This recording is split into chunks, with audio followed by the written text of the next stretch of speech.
Bonjour et bienvenue sur DigiSchool, je suis Yvan, votre professeur de mathématiques. Ensemble, aujourd'hui, nous allons aborder une deuxième méthode de résolution pour les systèmes de deux équations à deux inconnus, appelée méthode par addition du système ou encore méthode par combinaison linéaire.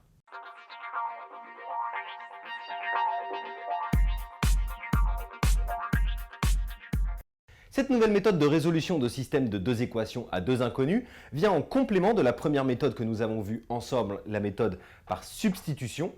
Cette méthode va permettre de résoudre d'autres types de systèmes de deux équations à deux inconnus, des types qui seraient plus complexes de résoudre avec la première méthode, mais évidemment les deux méthodes sont complémentaires. Commençons par regarder le principe de cette résolution, appelée en classe de troisième la résolution par addition du système et plus généralement la résolution par combinaison linéaire. Le principe est donc le suivant, nous allons combiner les deux lignes du système entre elles pour éliminer une des deux variables.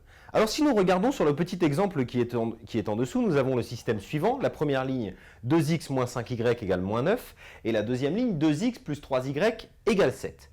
On remarque une première chose, c'est que nous avons 2x dans la première équation et 2x dans la deuxième équation. Notre objectif, je vous le rappelle, il est décrit dans le principe juste au-dessus, c'est d'éliminer une des deux variables. Si je fais 2x moins 2x, je vais évidemment obtenir 0, autrement dit, je vais éliminer les x. Alors, la première chose à faire dans cette méthode de résolution par combinaison linéaire, c'est de numéroter vos lignes. Alors, vous pouvez les appeler par exemple L1 et L2, comme je vais le faire ici. Donc, la première ligne L1 et la deuxième ligne L2. Et ensuite, il faut savoir que vous avez le droit de faire absolument toutes les opérations que vous voulez sur ces lignes, du moment que vous le faites bien des deux côtés du signe égal, comme on va le voir par la suite. Par exemple, ici, j'ai tout à fait le droit de remplacer ma ligne L2 par la ligne L1 moins L2, si je veux. Je pourrais également multiplier une des lignes par 2 ou par 3 ou par 5 ou par ce que je veux, comme on le verra dans d'autres exemples dans les vidéos suivantes. Ici, encore une fois, notre objectif va être d'éliminer le x, puisqu'on constate qu'il y a 2x et 2x, donc ça va être très facile. Il va nous suffire de faire une soustraction. Donc je vais garder ma première ligne intacte, je ne vais pas y toucher. Donc je vais la recopier telle quelle, 2x moins 5y égale moins 9, celle-ci ne bouge pas. Et à la place de la deuxième ligne, je vais la remplacer par L1 moins L2. Il existe une propriété sur les systèmes d'équations qui permet de dire qu'on peut remplacer toute ligne du système par une combinaison linéaire des autres lignes du système. Donc ici, par exemple, je vais remplacer L2 par L1 moins L2. Alors, on peut soit écrire L1 moins L2 simplement comme ça, soit dire que L2 reçoit L1 moins L2. J'aurais pu faire L2 moins L1 également, ça aurait été exactement la même chose. Donc, si je fais L1 moins L2, je vais avoir 2x moins 5y moins L2, donc 2x plus 3y. Et tout ceci va être égal à moins 9 moins 7. Donc, on fait très attention lorsqu'on fait L1 moins L2. On fait d'abord le membre de gauche de L1 moins le membre de gauche de L2, puis ensuite le membre de droite de L1 moins le membre de droite de L2. Ensuite, nous allons pouvoir effectuer les calculs pour réduire cette deuxième ligne. La première ligne, elle s'appelle toujours L1, donc je vais la recopier en mettant L1 plutôt que de m'embêter à recopier toute la ligne.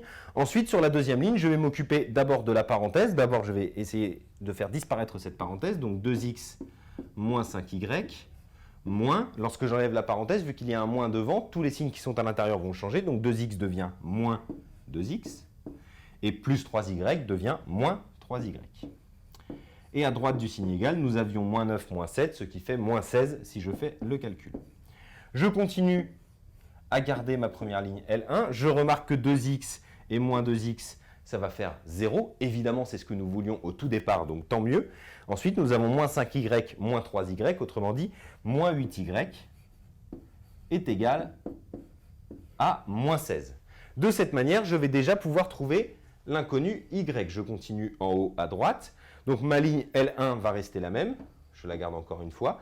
Et y, pour l'obtenir, je vais faire moins 16 divisé par moins 8, ce qui va tout simplement me donner 2.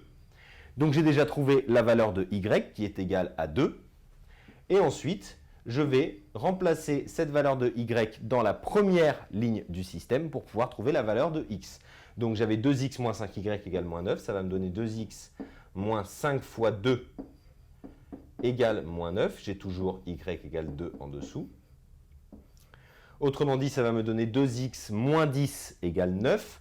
Si j'envoie moins 10 de l'autre côté, il va devenir plus 10. Ça va me donner 2x égale moins 9 plus 10 et toujours y égale 2.